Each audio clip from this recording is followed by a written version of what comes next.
wrong ones part ways, right ones find their way. Today's article I'm sharing with you is about human nature in marriage. Men can fall in love with multiple women at the same time. Today, I'll share a confession from a fan. My husband and I have been together for 8 years.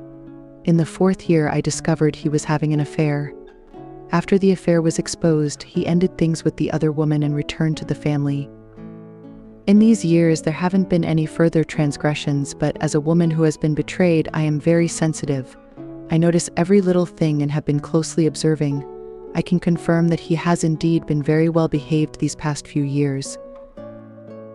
Although 4 years have passed, I still feel unsettled. Since I chose to forgive, I'm not suitable to bring up old matters again. I'm digesting all the negative aftermaths alone. My husband is genuinely good to me.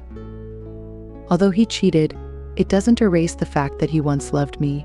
But from what I've heard from friends, he was also good to the other woman, somewhat similar to how he treats me, being obedient and accommodating. I find it increasingly hard to convince myself to let go of the past.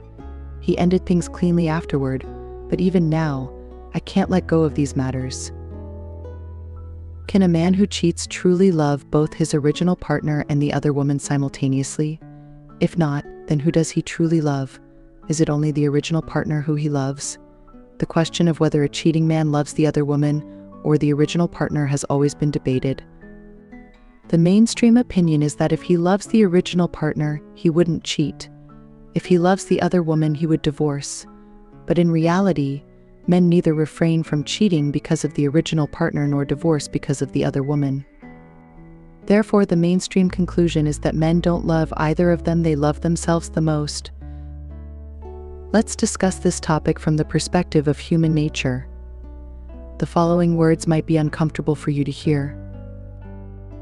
In reality, nobody can truly love another more than they love themselves. Think about the person you've loved the most in your life. Can your love for them surpass your love for yourself? Perhaps temporarily, but in the long run, from a human nature perspective, it's almost impossible. People love others fundamentally not out of selflessness to make the other person happy alone, but to fulfill their own love and seek their own happiness in return. This behavior ultimately boils down to loving oneself. Love is always signaled to oneself based on one's needs, and then one seeks out the other half to fulfill their love. Normal people are unlikely to be selflessly devoted to their partner for long. You may be good to your partner, but you also hope for reciprocity. If you give 1 unit of care to your partner, you also hope they reciprocate with 1 unit. All signs indicate that we are unable to love others more than we love ourselves. Now, setting aside the man himself, let's discuss whether he loves his original partner or the other woman. Men's feelings of love are relatively fleeting, and such feelings usually aren't exclusive. He may like woman A, but one day he meets woman B and finds her somewhat appealing. Later, he encounters woman C, who also stirs some feelings in him. Although he likes woman A, he might still maintain contact with women B and C. They can be ranked as his first, second, and third preferences. From the beginning of searching for a partner, you can see these signs. Men have their most preferred person, but it doesn't stop them from getting to know others they find somewhat appealing. Women's categorization of love is different. If she selects the most suitable person from many men, she typically only wants to engage in a one-on-one relationship with him. She's not as inclined to entertain others she finds only somewhat appealing. When a man must choose between his original partner and the other woman, if the original partner wins, he might convince himself that he doesn't love the other woman. At this moment, setting aside the reality of marriage, the reason a man chooses the original partner isn't necessarily that he has no feelings for the other woman. It's just that, based on his relatively fleeting emotional outlook, he chose the one he considers more significant. Therefore, it's possible for a man to love both his original partner and the other woman simultaneously. Thanks for listening so far. This channel is for everyone to improve better daily. If any of the words or sentences are helpful, then both my team and I will be very happy. Subscribing and following will help keep us moving forward. Let's get back to sharing. Women, your primary enemy is your partner's human nature. From start to finish, what you need to focus on is his love for himself versus his love for you. The so-called other woman is just a product of his favoritism towards himself. Loyalty is what love should look like, but it's not inherent to humans. However, the vessel of love is human, so conflicts arise. Love demands loyalty, but the love that occurs within humans is often not consistently loyal. It's like water being clear, but the vessel we pour it into is murky. How can such a vessel ensure the clarity of the water?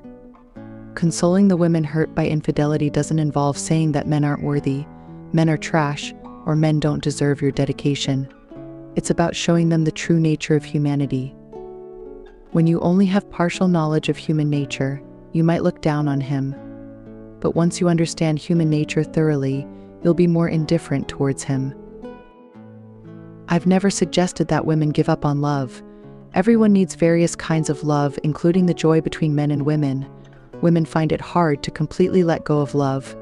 You may be dissatisfied with a certain man or a certain relationship, but you can't extinguish the flame of love entirely. You can't blame one person for the mistakes of another, and you can't destroy the essence of love. You may think that a woman who lacks love in her heart is as tough as a fortress, but in reality, it's those who possess love in their hearts who have the upper hand. Love isn't reserved for fools. This notion is quite superficial. Are only foolish people worthy of love? It's not about being worthy or not, but it's difficult to recognize, encounter, discern, and obtain love. Any wise woman wouldn't utter such nonsense as love is overrated. That's where today's sharing ends. Feel free to leave a comment sharing your thoughts, and don't forget to like and share with your friends. Looking forward to meeting you again.